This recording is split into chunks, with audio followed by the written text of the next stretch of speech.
Hello guys, welcome to the new video. और finally phase 2 start हो चुका है। बहुत सारे बच्चों का फीस पेमेंट का जो भी इशू आ रहा है, एक मेल कर दो हेल्प डेस्क पर जाकर। हेल्प डेस्क में जो ईमेल है, यहाँ से जाकर अपनी ऑफिशियल आईडी जो भी आपने इसमें आईडी दे रखी है उस पर जाके मेल कर दो और ये इशू रिजॉल्व हो जाएगा 24 घंटे के अंदर अंदर।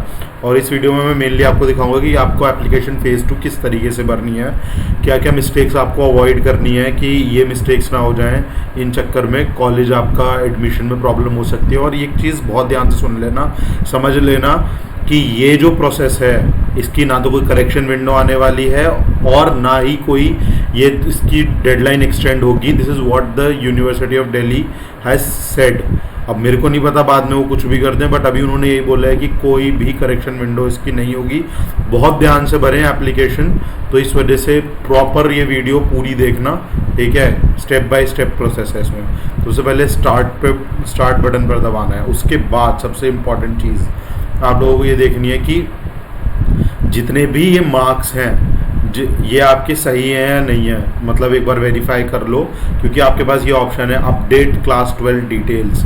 आप यहाँ पर आके क्लास 12 की कोई भी डिटेल यहाँ पर अपडेट कर सकते हो।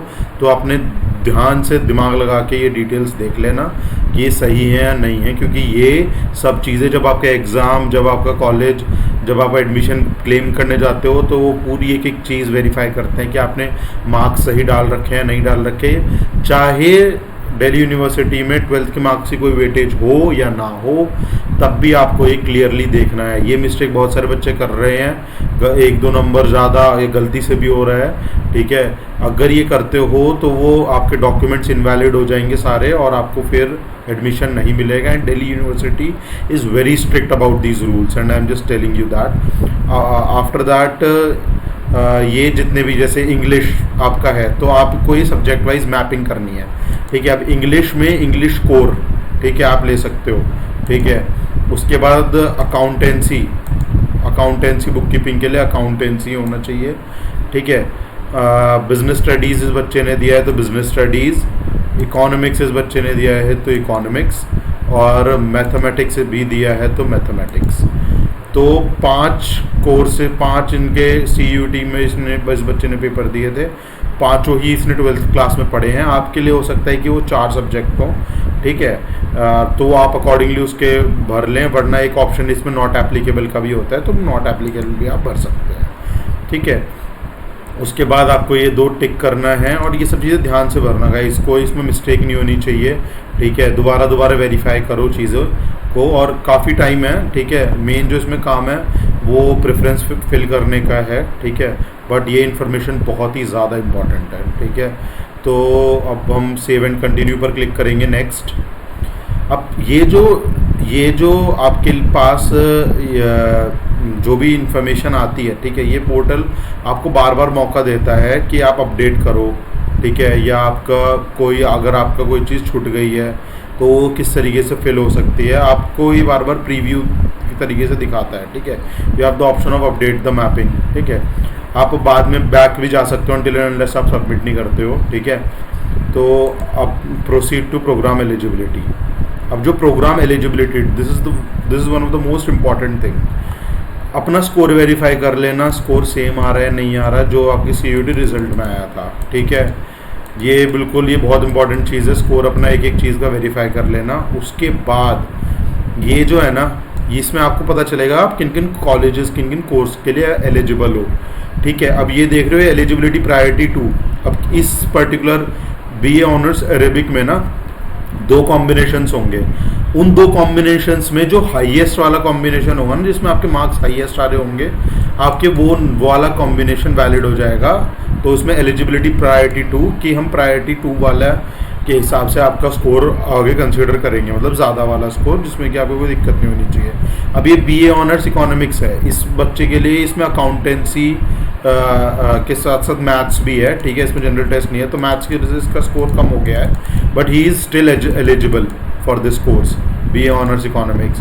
तो आपको ये हर तरीके से जहाँ पे कोर्स 2 होगा वहाँ पर इस तरीके से आपको एलिजिबिलिटी समझ में आ जाएगी, दिख जाएगी, ठीक है। तो आपको इस तरीके से ही करना है। अब देखो ये नीचे तक जाके देखो कि आप किन किन कॉलेजेस, किन किन कोर्सेज के लिए एलिजिबल हो। जैसे ऊपर एक ये है minimum eligibility criteria not satisfied, ठीक है। You do not have selected appeared in relevant new. तो इसमें जो भी इसका क्राइटेरिया होगा ना, इस क्राइटेरिया के हिसाब से ये इस बच्चे ने हिंदी और ये कॉलेज इसके लिए एलिजिबल नहीं है। ठीक है, तो अपनी आप पूरी ये देखना कि आप किन किन कोर्सेज़ के लिए एलिजिबल हो। ठीक है, ध्यान से देख लेना और क्या क्या स्कोर है। ठीक है, ये बस एक तरीके का आपको गो थ्रू करा रहे हैं कि आपके एलिजिबिलिटी क्राइटेरिया किन किन कोर्सेज़ के लिए है। ठीक है, अब क्या करना है। ठीक है, next thing is preference selection, proceed to preference selection. ठीक है, अब ये आ गया सबसे ज़्यादा इंपॉर्टेंट है अब ये फ़िल्टर। ठीक है, अब आपको कुछ नहीं करना इस फिल्टर में। ठीक है, जिस भी कोर्स में आप एलिजिबल हो, देखो अब ये बच्चा हिंदी में एलिजिबल नहीं था। ठीक है, अब हमने यहाँ सिलेक्ट कर दिया बीए प्रोग्राम हिंदी। ठीक है, या तो ये इस तरीके से आ गई है इस बच्चे की प्रेफरेंस कि बीए प्रोग्राम में हिंदी प्लस इकोनॉमिक्स के लिए ये इस बच्चे की प्रेफरेंस है।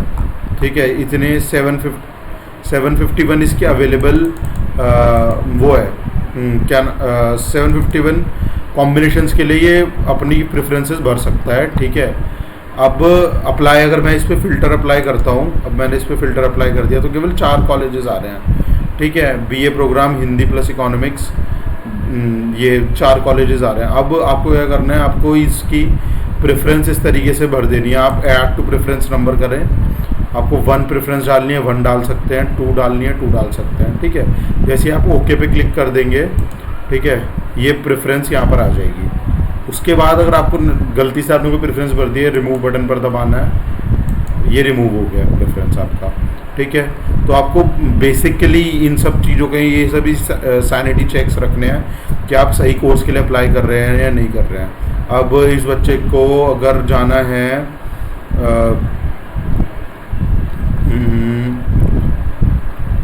इकोनॉमिक्स के किसी कोर्स के लिए जाना है। ठीक है, अब ये कॉलेज वाइज भी आप ये कर सकते हो। ठीक है, कॉलेज वाइज भी फ़िल्टर यूज़ कर सकते हो। दीनदयाल उपाध्याय का ये फ़िल्टर है। ठीक है, अब अप्लाई मैंने कर दिया। ठीक है, अब इस बच्चे ये बच्चा 9 कोर्सेज़ में अप्लाई कर सकता है। ठीक है, कि ये कोर्सेज़ हैं, इनमें आप अपनी प्रेफरेंस भर सकते हो। जिस कोर्स में आप एलिजिबल नहीं हो, ठीक है, उसकी आप प्रेफरेंस भर ही नहीं सकते। ठीक है, तो दिस इज़ वेरी इंपॉर्टेंट। तो आपको ऐसे ऐसे अपनी प्रेफरेंस लगानी है। जैसे अब मैं एक बार और करके दिखाता हूँ 1। ठीक है, ये हो गई। अब ये जो है इसको मैं 3 प्रेफरेंस पे रखूँगा।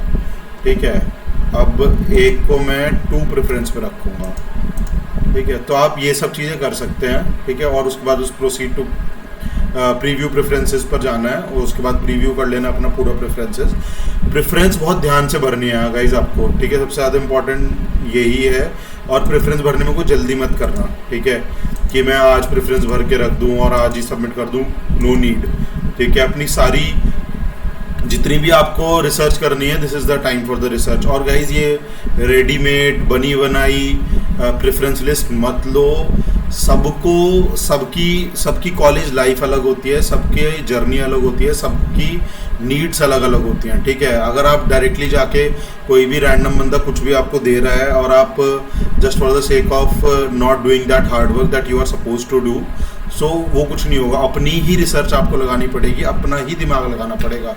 मैंने आप लोगों के लिए ये DU की बिल्कुल प्रॉपर मास्टर फाइल रेडी करके रख रखी है। ठीक है, इसमें बहुत सारे कोर्सेज हैं, बहुत सारे कोर्सेज मैं अपडेट कर रहा हूँ धीरे धीरे, क्योंकि मैं डायरेक्टली ऐसा कुछ भी अपडेट नहीं करना चाहता।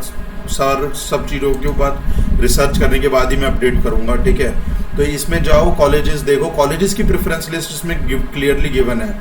B.Com ऑनर्स में बेस्ट कॉलेज कौन सा है। ठीक है, बट आपको कोर्स प्लस कॉलेज का जो कॉम्बिनेशन है ना, वो अपने अकॉर्डिंग चुनना होगा। गाइस, चैनल को सब्सक्राइब कर लो, बहुत इंपॉर्टेंट बहुत रेलिवेंट इन्फॉर्मेशन मैं लेकर आऊँगा। जितनी ज़्यादा से ज़्यादा हेल्प आपकी कर सकूँगा वो करूँगा। चैनल को सब्सक्राइब कर लो, लाइक कर दो और अपने दोस्तों के साथ शेयर कर दो जो अननेसेसरीली इतना पैसा पे कर रहे हैं। गाइस, पैसा पे करना is not an option for this, ये रिप्लेसमेंट नहीं है उसका। ध्यान से सुन लो ये चीज़। You have to give your research, you have to give time to this. Okay, किसी भी ये सबके लिए सेम नहीं हो सकता। ठीक है, तो इसी उसके साथ मैं समझता हूँ कि आगे बच्चे मेहनत करेंगे इस पे, हार्ड वर्क करके इसको अच्छी तरीके से फिल करो, ठीक है, और उसके बाद अपने जो भी डिसीजन आपको लेना है वो लो, ठीक है। और thank you, this is it for this video, thanks.